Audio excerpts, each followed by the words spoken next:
Now we are the messengers of the messages.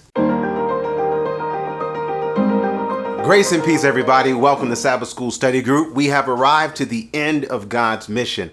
This is a new 5-part series looking at God's conclusion of the commission. When we go home, when Jesus comes. Before we get started looking at the 3 angels' messages and the mission, I want to remind you that we appreciate you watching this study. Please subscribe to the channel so we can stay in touch. Make sure you like the video, hit that thumbs up so that other people can find this story. And also remember, share this, pass it on to someone else because they have a call on their life. The call on our life is to call others to Christ. Before creation, the call was simply to reflect the glory of God. But because of sin, the plan's been adjusted to now we have been restored to relationship to our Creator. But our obligation, all God asks, is that we tell somebody else what we know.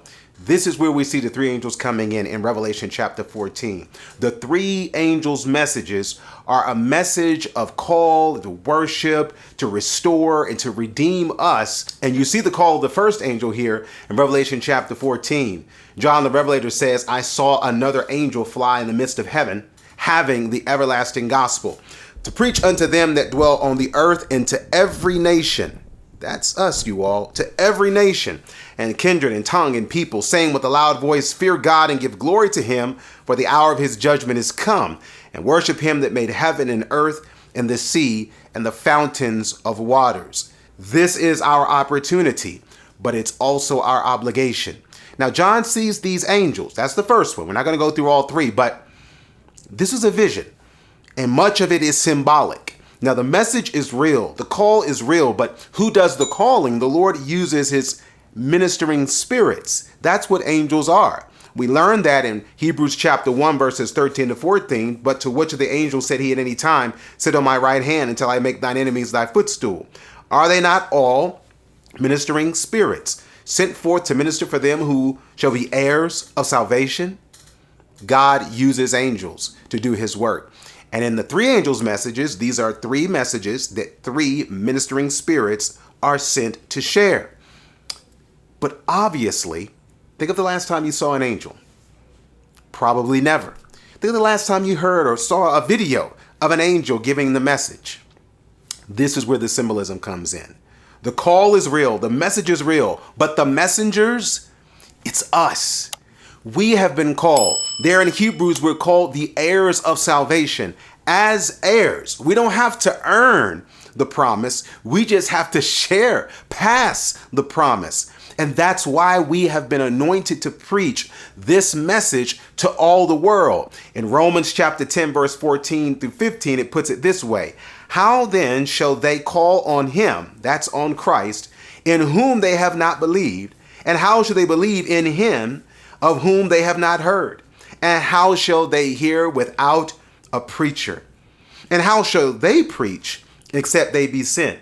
As it is written, how beautiful are the feet of them that preach the gospel of peace and bring glad tidings of good things.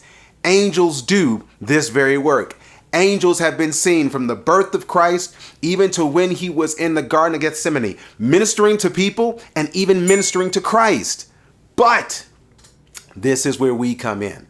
Jesus has gone to prepare a place for us, and he will come again. But in the meantime, he needs some messengers. That's where we are. We don't have our wings yet. We don't have our heavenly mansions yet, but we have an earthly message. We've got a message to tell the world that we got to go home. And so as you watch this and as you enjoy this series, in fact, as you watch all the studies and read the word whenever you do, know that you have been redeemed for the purpose of restoring the image of God in the earth. And part of that is to tell of what God is. But how do we tell who God is without seeing him? That's where we tell our story. We are able to paint a picture of who God is by who he is to us. We can say what God is able to do by what God has done in us. And we can even say what God has said by saying what God has said to us in his word and in the story of our life, in the revelation of our life, not just in 3 angels, not just in 3 messages, but in your message. Yes, God taking our mess and through Christ turning it into a message. So if we got a message, that means you are a messenger.